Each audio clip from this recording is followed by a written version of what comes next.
नमस्कार। सुबह 8 बजे के समाचारों में आपका स्वागत है। मैं हूं प्रणव अग्निहोत्री। समाचारों में सबसे पहले मुख्य समाचार। त्वांग में चीनी सैनिकों के साथ भारतीय सेना की झड़प के बाद भारत को मिल रहा है अंतर्राष्ट्रीय सहयोग। अमेरिका ने भारत के कदम की सराहना की। यूएन ने किसी भी प्रकार के विवाद को न बढ़ने की दी सलाह। लोकसभा में वित्त मंत्री निर्मला सीतारमण का बयान, कहा तेजी से बढ़ रही है देश की अर्थव्यवस्था, दुनिया के बड़े बाजारों में है भारत, थोक महंगाई दर घटकर 21 महीने के निचले स्तर पर आई। मुख्तार अंसारी की 10 दिन की ईडी की कस्टडी रिमांड मंजूर। मुख्तार अंसारी से 23 दिसंबर दोपहर 2 बजे तक ईडी कर सकेगी पूछताछ। मार्च 2021 में मुख्तार अंसारी के खिलाफ मनी लॉन्ड्रिंग का दर्ज हुआ था केस। काशी तमिल संगमम के तहत वाराणसी में 2 दिवसीय टेक्सटाइल कॉन्क्लेव का किया जा रहा है आयोजन। कॉन्क्लेव में राष्ट्रीय पुरस्कार विजेता हस्तशिल्पी और बुनकरों ने रखे अपने अनुभव और विचार। लौह पुरुष सरदार वल्लभ भाई पटेल की 72वीं पुण्यतिथि आज। सरदार पटेल ने किया था देश का एकीकरण। देश भर में विभिन्न कार्यक्रमों का किया जाएगा आयोजन।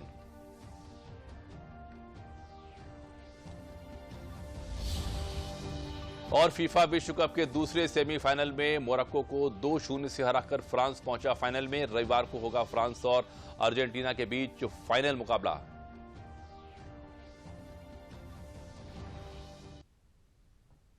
और अब समाचार विस्तार से।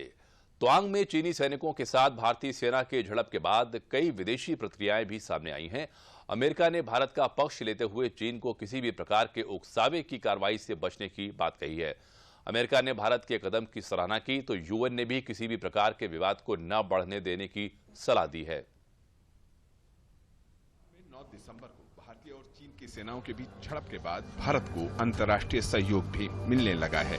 इस पूरे घटनाक्रम पर अमेरिका ने कहा कि वह अपने सहयोगियों के साथ है। पेंटागन प्रेस सेक्रेटरी पेट राइटर ने कहा कि अमेरिका अपने सहयोगियों की सुरक्षा सुनिश्चित करने को प्रतिबद्ध है। उन्होंने कहा कि अमेरिका स्थिति पर नियंत्रण बनाए रखने में भारत के प्रयासों का पूरा समर्थन करता है। साथ ही कहा कि भारत चीन सीमा पर एलएसी की घटनाक्रमों पर वो नजर रखता है। उन्होंने बताया कि ऐसा देखा गया कि चीन एलएसी के साथ सैन्य बलों को इकट्ठा कर रहा है और सैन्य बुनियादी ढांचे का निर्माण भी कर रहा है। DoD continues to closely watch developments along the line of actual control at the India-China border. We have seen the PRC continue to amass forces and build military infrastructure along the so-called LAC, and we will continue to remain steadfast in our commitment to ensuring the security of our partners, and we fully support India's ongoing efforts to de-escalate this situation. इस बीच संयुक्त राष्ट्र महासचिव के कार्यालय की ओर से भी एक बयान सामने आया है। उसमें अरुणाचल प्रदेश के तवांग सेक्टर में भारत चीन की सेनाओं के बीच हुई झड़प के मामले को आगे नहीं बढ़ाने की अपील की गई है। यूएन चीफ के प्रवक्ता ने कहा कि हम दोनों देशों से डी एस्केलेशन की अपील करते हैं। पहले भी चीन द्वारा वास्तविक नियंत्रण रेखा के पास यथास्थिति को बदलने की एक तरफा कोशिशें हुई हैं। हर बार भारत को दुनिया का साथ मिलता रहा है, जबकि चीन अपने पड़ोसियों के साथ उकसावे की नीति अपनाने और विस्तारवादी नीति पर काम करता रहता है, लेकिन नए भारत के सामने उसकी एक नहीं चलती। गलवान में भी चीन को मुंह की खानी पड़ी थी। पीएम मोदी ने कई सार्वजनिक मौकों पर इस बात को कहा है कि शांति की पहली शर्त शक्ति होती है। भारत जितना शक्तिशाली बनेगा, पूरे इलाके में उतनी ही शांति रहेगी। भारत अपनी रक्षा क्षमताओं को बढ़ाने पर लगातार काम कर रहा है। इसी के साथ सीमावर्ती इलाकों में भारत ने इंफ्रा विकास पर जोर दिया है। चीन के साथ लगती सीमा चाहे लद्दाख में हो या उत्तराखंड या अरुणाचल प्रदेश में, भारत ने सड़कों के जाल को बीते दिनों में मजबूत किया है। थोक महंगाई दर नवंबर में बीते 21 महीने के निचले स्तर पर दर्ज की गई है। यह घटकर 5.85% पर आ गई है। वाणिज्य एवं उद्योग मंत्रालय की ओर से जारी आंकड़ों के मुताबिक WPI नवंबर महीने में 8.39% से घटकर 5.85% पर आ गई है। इससे पहले खुदरा महंगाई दर भी 11 महीने के निचले स्तर पर 5.88% पर दर्ज की गई थी, जबकि अक्टूबर 2022 में इसे 6.77% पर दर्ज किया गया था।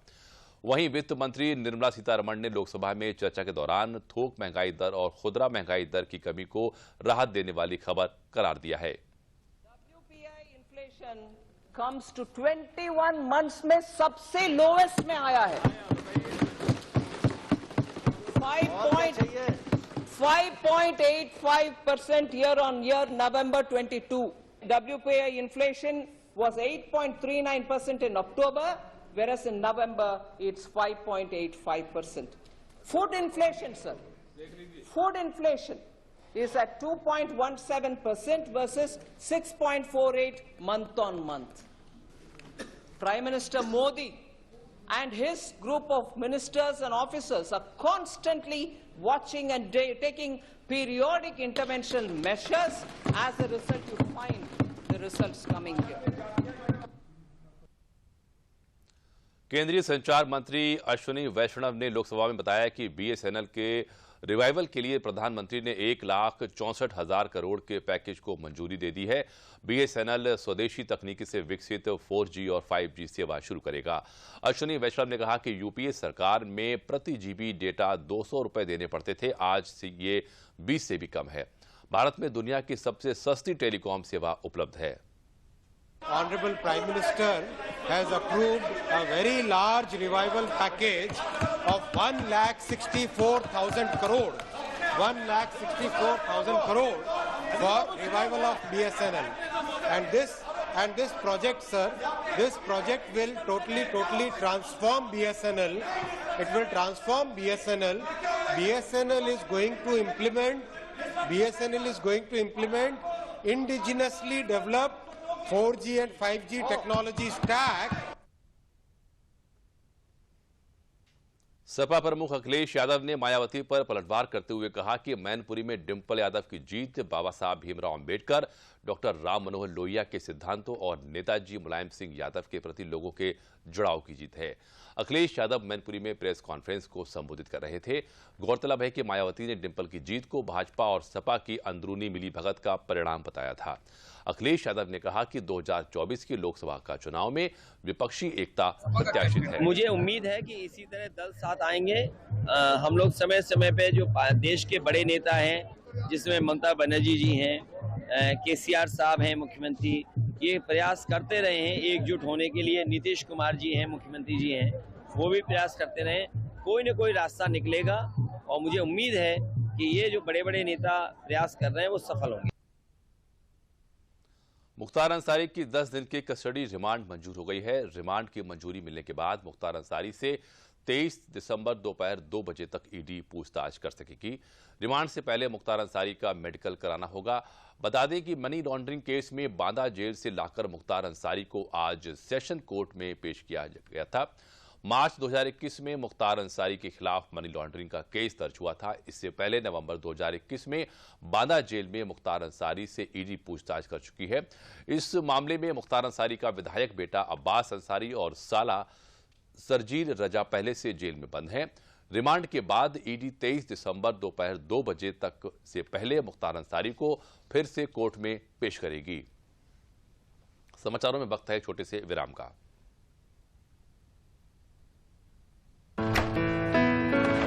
पापा ये सब? हाँ, जो चीजें सालों से बेवजह पड़ी हो उन्हें हटा देना चाहिए। ये भी दादाजी की पुरानी पासबुक और एफडी। अरे ये कैसे रह गया? पैसे गए? नहीं, उपाय है। बैंक खाते को संचालित करते रहना चाहिए, वरना खाता इनऑपरेटिव हो जाता है। ऐसे में बैंक से संपर्क करें, खाता सक्रिय करवाएं और आपकी रकम जो है उसे ब्याज समेत क्लेम करें। दादू ये आरबीआई कहता है जानकार बनिए, सतर्क रहिए। सही कह रहा है। मेरठ पब्लिक स्कूल में G20 यूथ कॉन्क्लेव का आयोजन किया गया। यह कार्यक्रम स्टूडो मैट्रिक्स अखिल भारतीय स्कूली संगठन की मेरठ इकाई के G20 युवा प्रतिनिधिमंडल और मेरठ पब्लिक स्कूल ग्रुप के संयुक्त तत्वाधान में किया गया।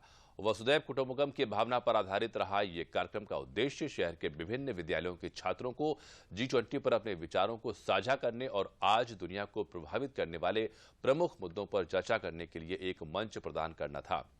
कार्यक्रम में छात्र छात्राओं से G20 के बारे में विषय में विस्तार से चर्चा की गई और उनके प्रश्नों के जवाब भी दिए गए। इस अवसर पर छात्राओं द्वारा सांस्कृतिक कार्यक्रम और वसुधैव कुटुंबकम की भावना पर आधारित गीत प्रस्तुत किए गए।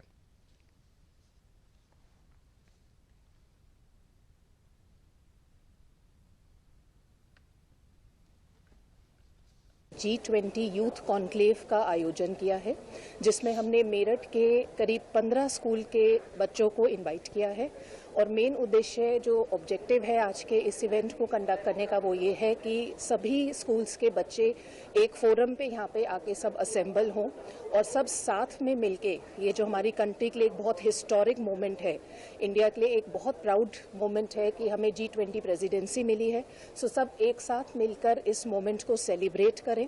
कार्यक्रम काफ़ी अच्छा है मैं कहूँगा, और ये बेसिकली हम लोगों का एक पूरा वो चल रहा है जिसमें हम लोग अलग अलग शहरों में स्कूली छात्रों के साथ विभिन्न कार्यक्रम कर रहे हैं और हम लोग नामी नानी हस्तियां जो अपने क्षेत्र में नाम कमा चुके हैं या जिनका एक्सपीरियंस है इस डोमेन में, उनको बुलाते हैं और उनका शहर के सारे जो टॉप स्कूल्स हैं उनके सिलेक्टेड प्रतिनिधि और स्टूडेंट्स के साथ इंटरेक्शन कराते हैं। और उसी श्रृंखला में यह इवेंट हमारा मेरठ में हुआ है, जिसमें अभी अशोक श्रीवास्तव जी का व्याख्यान रहा। इसका मेजर फ़ायदा मैम ये है कि जो स्टूडेंट्स हैं यहाँ के, वो अब अंतर्राष्ट्रीय स्तर पर सोचना शुरू करेंगे। उन लोगों को G20 के बारे में पता लगेगा, जो अवसर G20 से पैदा हो रहे हैं उनके बारे में पता लगेगा और अब वो उससे कैसे जुड़ सकते हैं इस बारे में सोचना शुरू करेंगे। काशी तमिल संगमम के अंतर्गत वाराणसी में 2 दिवसीय टेक्सटाइल कॉन्क्लेव का आयोजन वाराणसी के दीनदयाल हस्तकला संकुल में किया जा रहा है। इस कार्यक्रम में वाराणसी के राष्ट्रीय पुरस्कार विजेता हस्तशिल्पी और बुनकरों ने अपने अनुभव और विचार रखे। कार्यक्रम का उद्घाटन सचिव वस्त्र मंत्रालय भारत सरकार रचना शाह ने किया। बुनकरों और शिल्पकारों ने काशी तमिल संगमम के इस प्रदर्शनी के लाभ भी बताए।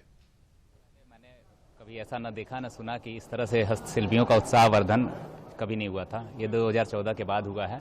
आदरणीय प्रधानमंत्री जी और आदरणीय मुख्यमंत्री जी श्री योगी आदित्यनाथ, सभी को धन्यवाद, दिल से धन्यवाद। ये तो सरकार की एक अच्छी पहल है कि नॉर्थ और साउथ को जोड़ने का, और उसमें हम कारीगरों को, मतलब मैं सिर्फ बुनकरों की बात नहीं करूंगा, तमाम कारीगरों को एक दूसरे से जब मिलेंगे तो हम उनकी चीज़ें सीखेंगे और वो हमारी चीज़ें, तो एक नई चीज़ बनकर के सामने आएगी। इसके लिए हम सरकार के शुक्रगुजार हैं।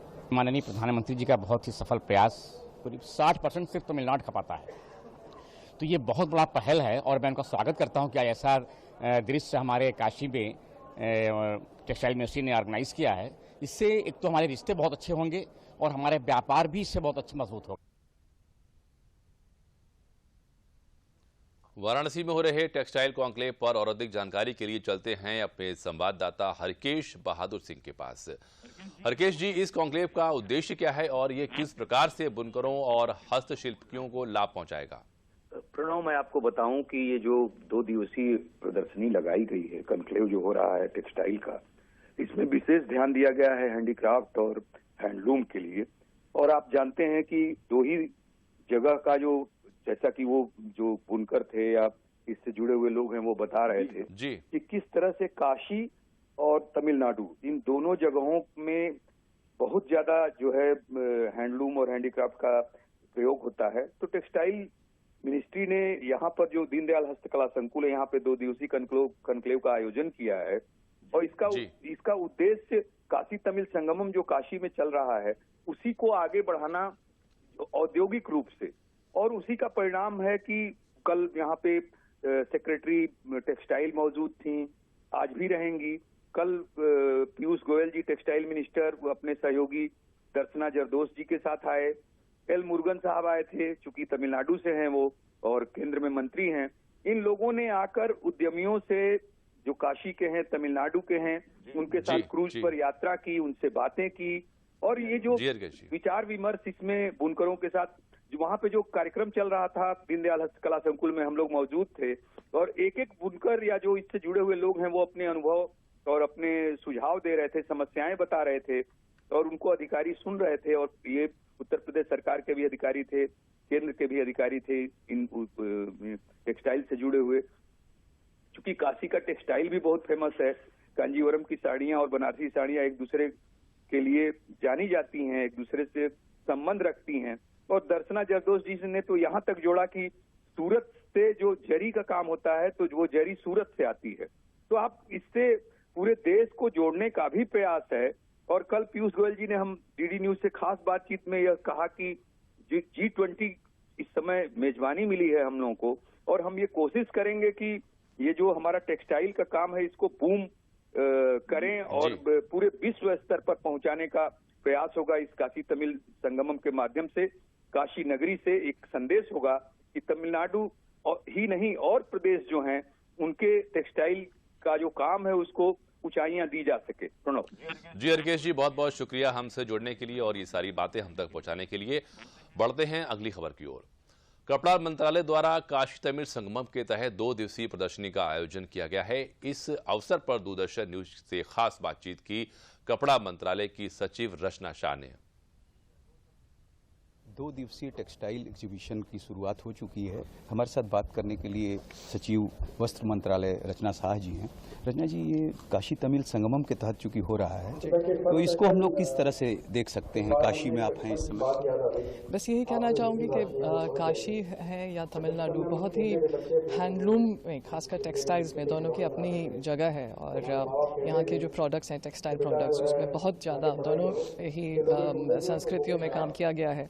तो ये जो काशी और तमिलनाडु संगमम जो चल रहा है यहाँ पे 1 महीने से, दोनों संस्कृतियों के बीच में घनिष्ठता बढ़ाने के लिए बहुत अच्छा इसमें काम हुआ है। विभिन्न पहलुओं पे बात होगी, टेक्सटाइल इंडस्ट्री के क्या जैसे क्लस्टर्स में काम हुआ है तो क्लस्टर्स के ऊपर बात होगी। हमारा जो विजन है टेक्सटाइल इंडस्ट्रीज का आगे के आने वाले वर्षों में, उस पर क्या सुझाव हो सकते हैं, कैसे हम अपनी जो गवर्नमेंट की स्कीम्स होती हैं उसमें किस तरह का हम इस सेक्टर को हेल्प कर सकते हैं, इन सभी पहलुओं पे हम बात करेंगे और सारे स्टेक होल्डर्स के सुझाव हम लेना चाहेंगे। जनपद कासगंज को सिंगल यूज प्लास्टिक से मुक्त करने के लिए विशेष अभियान चलाया जा रहा है। सरकार की मंशा के अनुरूप सिंगल यूज प्लास्टिक की वस्तुओं के प्रयोग पर रोक लगाई गई है, जिसका असर देखने को मिल रहा है। नायब तहसीलदार गरिमा सिंह प्रशासनिक और राजस्व कार्यों के साथ साथ लोगों को सिंगल यूज प्लास्टिक का प्रयोग न करने के लिए जागरूक कर रही हैं। वो सिंगल यूज प्लास्टिक से पर्यावरण और हमारे शरीर को होने वाले नुकसान के विषय में विस्तार से बताती हैं, जिसका परिणाम है कि अब लोग बाजारों में कपड़े का थैला लेकर जाते हैं और प्लास्टिक के बर्तनों की जगह अन्य पात्र प्रयोग कर रहे हैं।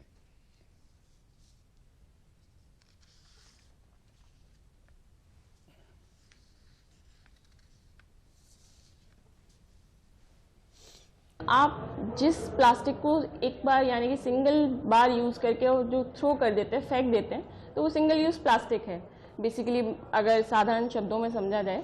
और इसकी जो लाइफ होती है आपकी वो 30-40 ये मिनिमम मान लीजिए आप, और इसको डिस्ट्रॉय करना बहुत ही डिफ़िकल्ट है। तो आपकी वायु, अगर आप वायु में उसको जलाते हैं तो आपकी एयर पॉल्यूट होगी, और अगर आप उसको ज़मीन में करते हैं, दबाते हैं, तो आपकी लैंड पॉल्यूट होगी। तो आप सिंगल यूज़ प्लास्टिक का कम से कम प्रयोग करें और इसको जितना ज़्यादा लोग जागरूक हो सकेंगे इससे संबंध में तो उतना बेटर रहेगा। हमारे गांव में नायब तहसीलदार आई थी, उनने प्लास्टिक पॉलीथीन के बारे में, सिंगल यूज के बारे में लोगों को जागरूक किया। जगह जगह 2-3 जगह चौपाल लगाई और सब लोगों को जागरूक किया। और इसके हमारे गांव में सिंगल यूज प्लास्टिक पॉलीथीन चलती नहीं है, क्योंकि ये नाली वगैरह में और भर जाती है और बहुत बड़ा नुकसान होता है। पशु खा ले तो भी उसके लिए नुकसान है। एक छोटी सिंगल प्लास्टिक के पीछे थोड़ा विरोध चल रहा है। हमारी नायब तहसीलदार साहब गरिमा जी आज गांव में आई और सारे गांव को जागरूक किया और उन्हें बहुत अच्छा बताया। मैं उनकी बहुत प्रशंसा करता हूं। जड़ से लेकर फुलक तक अगर इसकी जड़ पकड़ी जाए तो ये फुलक स्वतः ही खत्म हो जाए। समाचार अभी जारी रहेंगे, पहले लेते हैं एक विराम। बिट्टू, बहू कब से तैयार होकर बैठी है? टेस्ट के लिए जाना बेटा। टेस्ट ही तो देख रहा हूँ माँ। ये टेस्ट जल्द से जल्द होना जरूरी है। गर्भावस्था के पहले 3 महीनों के अंदर जल्द से जल्द HIV की जांच जरूर करवाएं, ताकि शिशु को HIV संक्रमण से बचाया जा सके और माँ और शिशु एक स्वस्थ और लंबी जिंदगी जी सके। जांच जितनी जल्दी, सुरक्षा उतनी पक्की। गर्भावस्था की पहली जांच में ही HIV टेस्ट जरूर कराएं। लौह पुरुष सरदार वल्लभ भाई पटेल की आज 72वीं पुण्यतिथि है। 15 दिसंबर 1950 को आज ही के दिन सरदार पटेल ने मुंबई में अंतिम सांस ली थी। सरदार पटेल को आजादी के बाद देश की एकता और अखंडता का सूत्रधार माना जाता है। सरदार पटेल ने 565 रियासतों का विलय कर भारत को एक सूत्र में पिरोया था। देश के उप प्रधानमंत्री होने के साथ सरदार पटेल ने गृह और सूचना मंत्रालय का भी कामकाज संभाला था।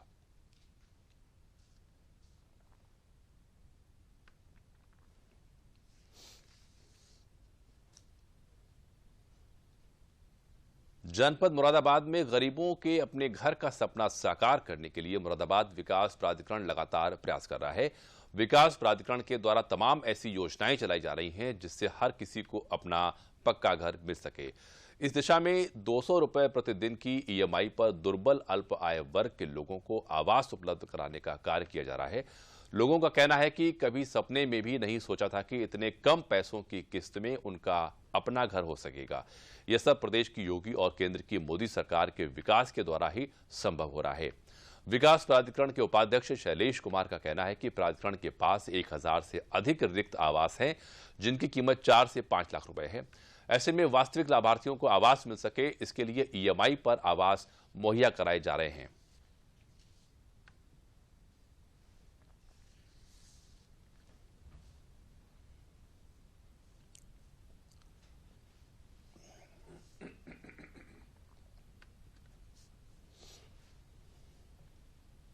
पाएगा, हम बहुत खुश हैं। एमडीओ ने बहुत अच्छी स्कीम निकाली गरीबों के लिए। अभी हाल ही में प्रधानमंत्री आवास योजना के अंतर्गत भी हम लोगों ने करीब 1800 आवासों का निर्माण किया और सबका आवंटन किया जा चुका है। वर्तमान में भी जो है हमारे पास करीब 1000 आवासों की इन्वेंट्री अवेलेबल है। तो ऐसा प्रतीत हुआ कि ये संभवतः जानकारी के अभाव में काफी लोग उन आवासों का क्रय नहीं कर पा रहे हैं। तो इसके लिए हम लोगों ने ये इनिशिएटिव लिया है कि हम ऐसे संभावित क्षेत्रों में जाकर के जहां पर इस आय वर्ग के लोग ज्यादा संख्या में निवास करते हैं तो उनके डोर पर जाकर के उनको हम अपनी योजनाओं के बारे में बताएंगे और उनको जो है उनका जो एक अफोर्डेबल हाउस का एक सपना है उसको साकार करने में हमें इससे मदद। समाज कल्याण विभाग उत्तर प्रदेश द्वारा संचालित मुख्यमंत्री सामूहिक विवाह योजना के अंतर्गत आजमगढ़ में सावित्रीबाई फूले राजकीय पॉलिटेक्निक में जनपद आजमगढ़ के समस्त विकास खंडों से चयनित 268 जोड़ों विवाह सकुशल संपन्न हुआ, जिसमें सभी जोड़ों का विवाह उनके धार्मिक रीति रिवाज के अनुसार कराया गया। इस अवसर पर जिला समाज कल्याण अधिकारी मोतीलाल ने बताया कि सरकार द्वारा निर्धारित प्रति जोड़ों पर 51,000 रुपए खर्च किए जा रहे हैं, जिसमें से 35,000 रुपए वधू के खाते में और 6,000 रुपए खाने पीने, टेंट एवं अन्य व्यवस्थाओं पर खर्च होता है। इसके साथ ही प्रति जोड़ों को 10,000 रुपए के दैनिक उपयोग की वस्तुओं के लिए भी दिया गया।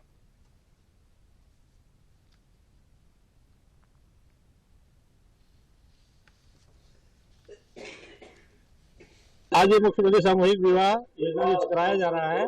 इस जिले में पूर्व भी कराया गया था जिसमें 230 जोड़ों का कराया गया था शादी। आज के समय 288 का रजिस्ट्रेशन कराया गया था, परंतु 247 जोड़े अब तक आ चुके हैं जिनका शादी कराया गया है और इस प्रत्येक जोड़े पर 51,000 रुपए खर्च किया जाता है, जिसमें 35,000 रुपए सीधे आरटीजीएस के माध्यम से लड़की के खाते में चला जाता है। प्रत्येक जोड़े पर 6,000 रुपए सामूहिक विवाह के इस आयोजन पर, पंडाल पे, खाना पीना पर खर्च किया जाता है। जनपद अलीगढ़ में पंडित दीनदयाल उपाध्याय किसान समृद्धि योजना के तहत भूमि संरक्षण इकाई द्वारा 8 परियोजनाओं में 500 हेक्टेयर क्षेत्रफल में समतलीकरण एवं मेड़बंदी जल निकासी का कार्य कराया जा रहा है, जिससे 1058 लघु एवं सीमांत किसानों को लाभ मिला है। किसानों का कहना है कि राज्य सरकार के द्वारा 100% अनुदान दिया गया है, जिससे खेतों में वर्षा जल संरक्षित किया गया है, जिससे भूमि की सिंचन क्षमता बढ़ी है और पैदावार की लागत में कमी आई है, साथ ही उपज भी बढ़ी है।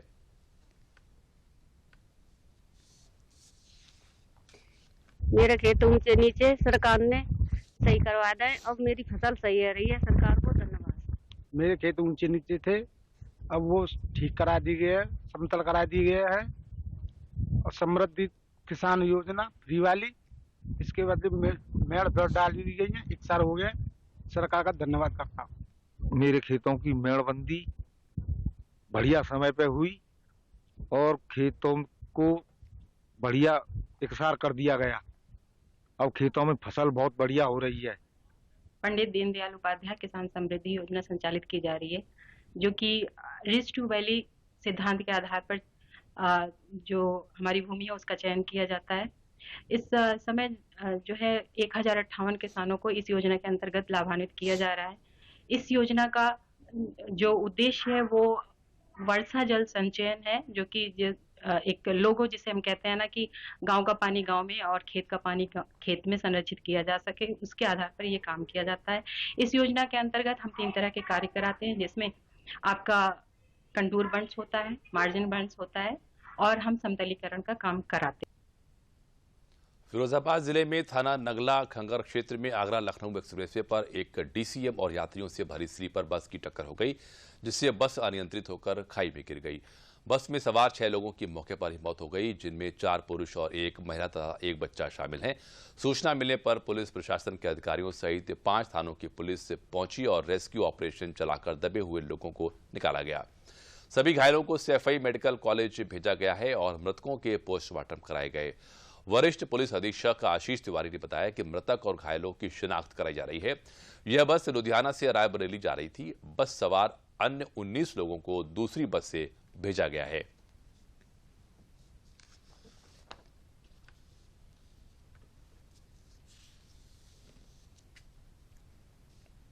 इसमें जो है एक्सीडेंट हुआ है, पीछे से एक डीसीएम जो है जिसमें कुछ कुर्सियां लोग थी, इट सीम्स लाइक दैट कि उसने पीछे से उसमें डिसबैलेंस होके टच हुआ है और फिर बस डिसबैलेंस होके जो हमारा एलिवेटेड एक्सप्रेसवे उसकी बगल की जो गड्ढा है उसमें गिर गई, जिसमें जो है 6 लोगों की डेथ हुई है, जिसमें 4 पुरुष हैं, 1 महिला है और 1 बच्चा है। इसके अलावा जो 21 लोग थे जो घायल थे, इमीडिएटली 5 थानों की टीम वहाँ पे पहुँच के उन्होंने रेस्क्यू किया। 21 घायलों को सैफई अस्पताल पहुँचाया गया। इसके अलावा जो 19 लोग इसमें बचे हुए थे उनको भी बस अलग से मंगवा के उनको अपने अपने गंतव्य सकुशल रवाना किया गया। और इसी के साथ समाचार समाप्त हुए। नमस्कार।